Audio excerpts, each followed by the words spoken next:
अस्सलाम वालेकुम दोस्तों, मैं हूं अज़ीम महमूद और आप देख रहे हैं मिस्टर इंजीनियर। दोस्तों, आज की इस वीडियो में हम इस काडा 852 SMD रिवर्क सोल्डरिंग स्टेशन को रिपेयर करने का तरीकाकार सीखेंगे। आज की इस वीडियो में हम ये देखेंगे कि अगर आपकी हीट गन चाहे काडा की हो चाहे किसी भी कंपनी की हो, अगर उसका एलिमेंट या उसका हीटर ख़राब हो जाता है तो आप उसे कैसे रिपेयर कर सकते हैं। जी तो दोस्तों, चलिए शुरू करते हैं।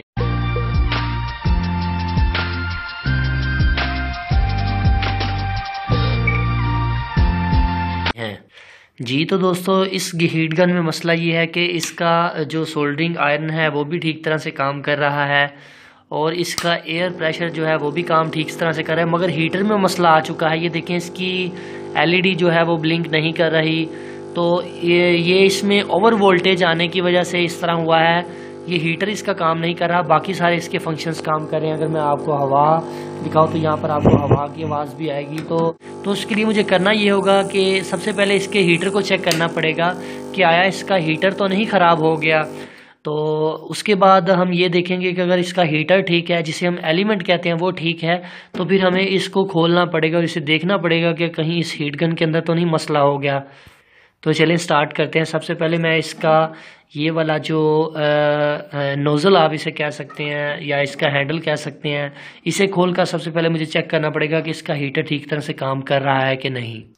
तो जी दोस्तों, इसे ओपन करने के लिए सबसे पहले मैं इसके इन स्क्रूज़ को खोलूँगा। इसको स्क्रूज़ को खोलने के बाद मैं इसके एलिमेंट को चेक करने वाला हूँ। स्क्रूज़ को खोल लेने के बाद मैं इन स्क्रूज़ को बाहर निकाल लेता हूँ। इसके बाद मुझे इस पाइप को बड़े ही प्यार से इसको पीछे की तरफ खींचना है, क्योंकि इसके अंदर वायर्स लगी होती हैं। कोशिश करें कि वो वायर्स जो हैं वो आपकी वो डैमेज ना हो, क्योंकि अगर वो डैमेज होगी फिर आपको दोबारा से डालनी पड़ेंगी। ठीक है, ये खुल गया तो मैं अब इसको यहाँ से ऐसे खोल लेता हूँ। लें जी दोस्तों, हमने अपने हीटर को ओपन कर लिया है। तो अब हीटर को निकालने से पहले ये इसका ये लॉक है, इसको साइड पर करें। ये इसका एक ग्राउंड पॉइंट है, इसको आप उतार दें, जो कि इसकी ये वाली बॉडी है, इसको ग्राउंड करता है हीट गन के साथ। इसके बाद आपने इस एलिमेंट को बड़े ही प्यार से बाहर निकालना है। थोड़ा सा ज़ोर आजमाई ना करें, इसके साथ प्यार से ही ऊपर उठा लें। तो अब इसको मैं उतार देता हूँ। जी, ये है हमारा हीटर। हमें इसको सबसे पहले चेक करना है कि आया ये ठीक है या नहीं। तो उसके बाद हमें पता चलेगा कि हमारे हीटर में मसला था या हमारी हीट गन में मसला है। तो इसे चेक करने के लिए मैं सीरीज़ लैंप का इस्तेमाल करने वाला हूँ। जी, आप देख सकते हैं 200 वाट का एक सीरीज़ लैंप लें, उसे आप इसके साथ कनेक्ट करें। कोशिश करें यहाँ पर हाथ मत टच करें और उससे पहले अपने आप को इंसुलेशन प्रोवाइड करें। किसी कुर्सी के स्टूल के ऊपर बैठ जाएं या कुर्सी के ऊपर बैठ जाएं। स्टूल या कुर्सी लकड़ी की होनी चाहिए। उसके बाद अपनी टांगें ज़मीन से ऊपर उठा लें। तो अब आपने करना ये है कि यहाँ से इसे पकड़ लेना है और सीरीज़ की जो ये 2 वायर्स हैं, इनको आपने यहाँ पर ऐड कर देना है। अब ये देखिए, जैसे ही मैं ऐड कर रहा हूँ तो आगे से हमारा लैंप भी ग्लो कर रहा है और मैं इसे थोड़ी सी देर लगाता हूँ और हाथ से सेंस करता हूँ कि गर्म हो रहा है। ये देखें, ये इस वक्त गर्म हो रहा है। इसकी हीट मुझे जो है वो महसूस हो रही है हाथ के ऊपर। तो इसका मतलब ये है कि हमारा ये जो एलिमेंट है ये बिल्कुल ठीक है। तो मैं इसे उतार देता हूँ। चूँकि ये हीट हो रहा है तो इसका मतलब ये हुआ कि एलिमेंट तो बिल्कुल ठीक है। अब हीट गन में कोई मसला हो सकता है। तो इसके बाद मैं अपने इस एलिमेंट को इसके अंदर दोबारा इंसर्ट कर देता हूं, ताकि हम इसको बंद करके अब हीट गन को खोलें और वहां से देखें कि हीट गन के अंदर इसके वो जो कंप्रेसर के साथ जो सर्किट लगा हुआ है कहीं उसमें तो मसला नहीं, चूँकि उसकी LED भी ब्लिंक नहीं कर रही और मुझे ऐसे ही लग रहा था कि इसके हीट गन के अंदर में कोई मसला आ चुका है। तो मैं इसे बंद कर देता हूँ। तो जी, अब हीट गन को खोलने के लिए सबसे पहले मुझे इसके स्क्रूज़ को खोलना पड़ेगा। ये जो साइड के ऊपर लगे होते हैं, इन सभी स्क्रूज़ को मैं उतार देता हूँ। इसके बाद ये यहाँ पर आप लोगों को सील दिखाई देगी, मैं इसको भी रिमूव कर दूँगा। इसके नीचे अगर कोई स्क्रू हुआ तो मुझे उसको भी ओपन करना पड़ेगा। ओपन करने के बाद फिर हम टेस्ट करते हैं कि इससे क्या मसला हुआ है। तो जी दोस्तों, हीट गन को हमने खोल लिया है, तो मैं ज़रा इसे ओपन कर देता हूँ। तो दोस्तों, ये है हमारी हीट गन। इसमें एक पंप लगा हुआ है, एक स्टेप डाउन ट्रांसफार्मर लगा हुआ है, तो एक ये कंट्रोलर PCB लगी हुई है। तो इनमें इस पंप का काम ये है कि इसने सिर्फ हवा हमें देनी है। अगर तो हवा का मसला होता तो ये पंप का मसला होना था। अब स्टेप डाउन ट्रांसफार्मर इसलिए लगाया गया है ताकि इस PCB के अंदर लगे ICs वगैरह को 20 या 30 वोल्ट के ज़रिए कंट्रोल किया जा सके। आपके सोल्डरिंग आयरन की स्पीड को कंट्रोल करना, स्पीड से मुराद इसकी हीट को कंट्रोल करना, हीटर को कंट्रोल करना, इसके अलावा एयर को कंट्रोल करना, ये सभी काम ये स्टेप डाउन ट्रांसफार्मर के ज़रिए इस पीसीबी के थ्रू होता है। तो मुझे सबसे पहले इस पीसीबी को बाहर निकालना होगा ताकि मैं ये देख सकूं कि इस पीसीबी के अंदर कौन से कंपोनेंट्स ख़राब हैं जिनकी वजह से मुझे ये मसला पेश आ रहा है। तो मुझे इन सब को रिमूव करने के बाद इसके ऊपर ये ये नट लगे हुए हैं, इनको भी मुझे उतारना पड़ेगा। तो लॉन्ग नोज के प्लायर के साथ मैं इन सबको उतार लेता हूं, तो फिर हम देखते हैं इसको। वेल जी दोस्तों, पीसीबी को मैंने खोल लिया है। तो अब आप लोग ये देख सकते हैं कि इसके मैंने ये जो रजिस्टर हैं, वेरिएबल रजिस्टर, इनके ऊपर से वो उतार दिया है नट को, और ये मेन बटन भी बाहर निकाल दिया है। तो अब मुझे करना ये है कि मुझे ये ट्रेस करना है कि मेरे कौन से सेक्शन में फॉल्ट आया है। अब यहाँ पर ये देखें कि इसमें 3 सेक्शन हैं। एक सेक्शन जो है वो सोल्डरिंग आयरन का है, दूसरा सेक्शन ये इस पंप को कंट्रोल कर रहा है, और तीसरा सेक्शन जो है वो आपकी हीट गन के इस हैंडल की तरफ जा रहा है जहाँ पर आपका एलिमेंट है।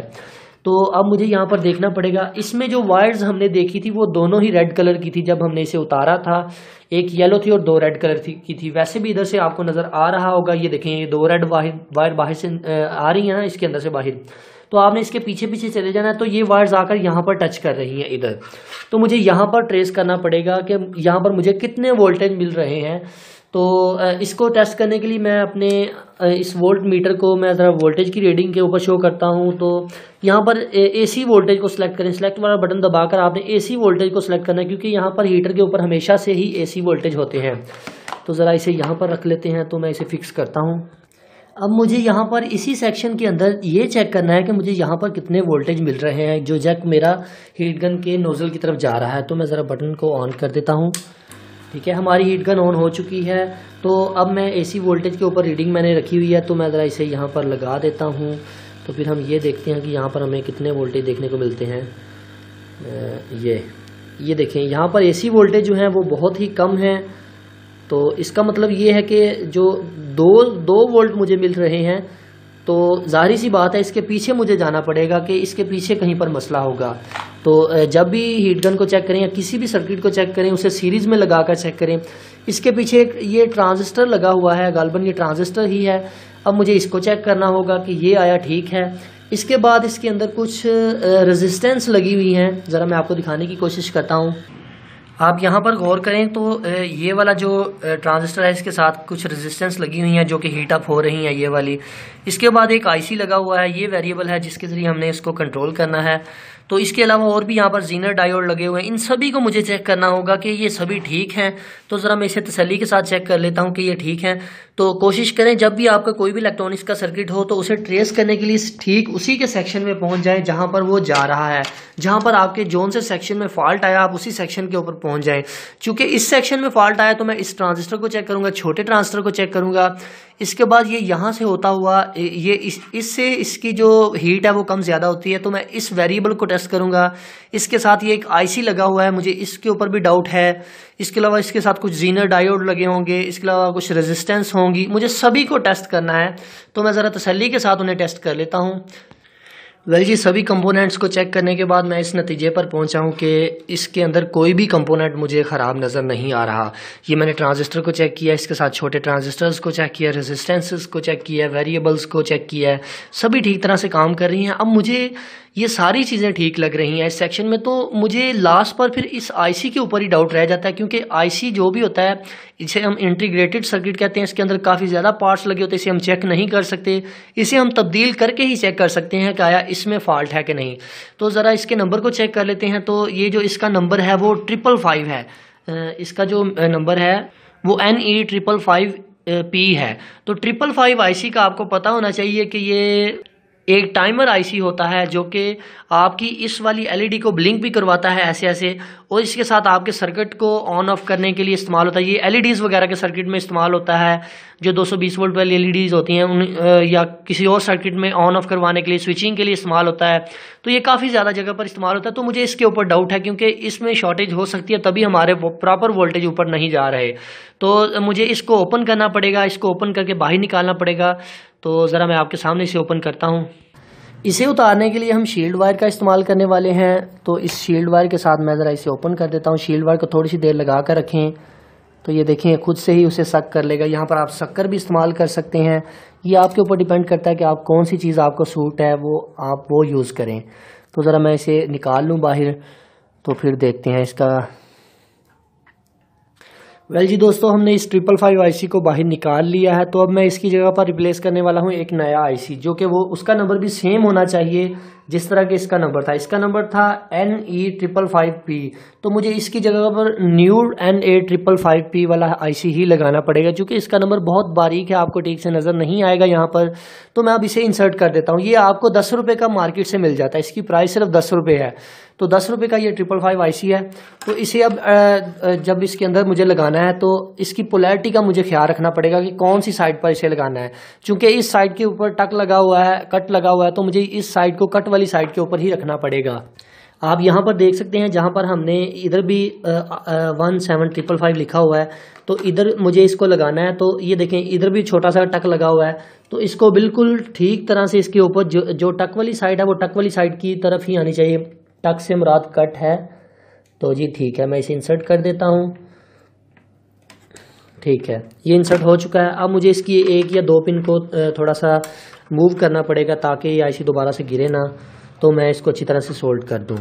कोई से भी 2 पिन को आप टेढ़ा कर दें ताकि ये अच्छी तरह से अटक जाए। अब हम इसे सोल्ड कर देते हैं। तो सोल्ड करने के लिए अच्छा सा काविया इस्तेमाल करें, 60 वाट का काविया यहाँ पर बेहतर रहता है। तो मेरे काविया की बिट थोड़ी सी ख़राब हो चुकी है।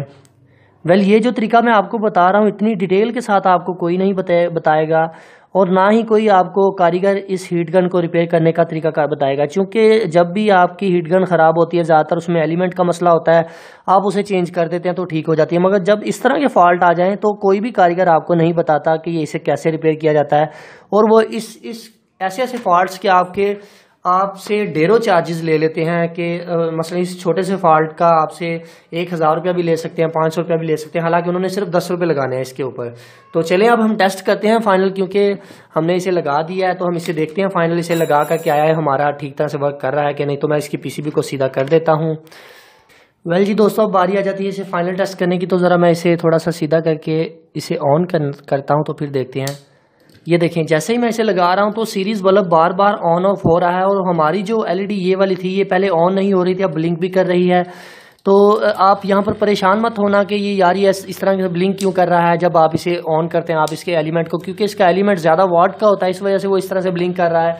तो अब मुझे इसके सर्किट को ठीक तरह से फिक्स करना पड़ेगा इसके अंदर, ताकि कहीं से शॉर्ट सर्किट ना हो। और उसे मैं डायरेक्ट लगा कर चेक करूँगा, चूँकि मैं इसे सीरीज बोर्ड पर लगा कर चेक कर रहा था। तो ज़रा मैं इसके सर्किट बोर्ड को दोबारा से इसके अंदर फिक्स कर देता हूँ, फिर हम फाइनल टेस्टिंग करते हैं इसकी। वेल तो जी दोस्तों, अब बारी आ जाती है इस हीट गन को फाइनल टेस्ट करने की। तो मैं ज़रा इसे ऑन करता हूँ, मैंने इसे डायरेक्ट लगाया हुआ है। तो आप लोग ये देख सकते हैं कि ये ऑन हो चुकी है, इसकी एयर भी काम कर रही है।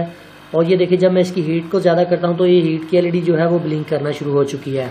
और यहाँ से आपको हीट की आवाज़ भी आ रही होगी, और हीट कह रहा हूँ एयर की आवाज़ भी आपको लोगों को आ रही होगी। अब ज़रा मैं आप लोगों को यहाँ पर इसकी हीट चेक करवाना चाहता हूँ कि इसकी हीट कितनी सी है। आया ये ठीक तरह से काम कर रही है। देखिए मैं अगर इसे ब्राउज़र में लगाता हूँ तो आप यहाँ से देख सकते हैं इसका कितना धुआं निकल रहा है। ठीक है, इसका मतलब ये हुआ कि हमने अपनी हीट गन को बिल्कुल ठीक तरह से मरम्मत कर लिया है। सो दोस्तों, आई होप कि आपको आज की वीडियो पसंद आई है। अगर आपको आज की वीडियो पसंद आई है तो वीडियो को लाइक ज़रूर कीजिएगा। इसके अलावा दोस्तों, अगर आप हमारे चैनल पर न्यू हैं तो मैं आप लोगों को यही रिकमेंड करूंगा कि आप हमारे चैनल मिस्टर इंजीनियर को ज़रूर सब्सक्राइब कर लें। सब्सक्राइब करने के लिए वीडियो के नीचे रेड कलर का बटन नज़र आ रहा होगा, उसके ऊपर क्लिक करके भी आप सब्सक्राइब कर सकते हैं। इसी के साथ आपको एक बेल का आइकॉन नज़र आ रहा होगा, उसके ऊपर भी ज़रूर क्लिक कर लीजिएगा। उसका ये फ़ायदा होगा कि आपको हमारी हर नई आने वाली वीडियोस का सबसे पहले नोटिफिकेशन मिल जाएगा। इसके अलावा वीडियो के लास्ट पर आप लोगों को मेरा फेस नज़र आ रहा होगा, उसके ऊपर क्लिक करके भी आप सब्सक्राइब कर सकते हैं। सो दोस्तों, इसी के साथ मुझे अपनी दुआओं में याद रखिएगा। अल्लाह हाफिज़। पाकिस्तान।